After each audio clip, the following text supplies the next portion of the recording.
civilmedia.mk. Слободно, независно, отворено. За мене не постои нешто што се вика национализам или патриотизам. Искрен да бидам, и едната и другата работа за мене се малку блесави идиотизми.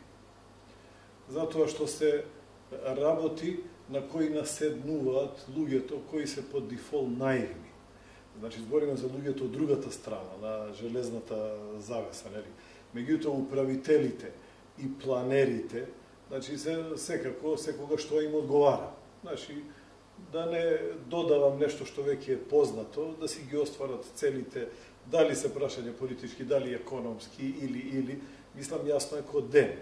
Меѓутоа, ајде сепак да кажеме, национализмот, значи јас, како теолог, на национализмот гледам како на една деструктивна појава која на човекот му го ограничува видикот, му го ограничува размислувањето, му го ограничува менталитетот и по дефолт секако ќе го води во насока на тој поинаквиот, на тој другиот да му нанесе неправда, некакво насилие, едноставно да доминира врз него.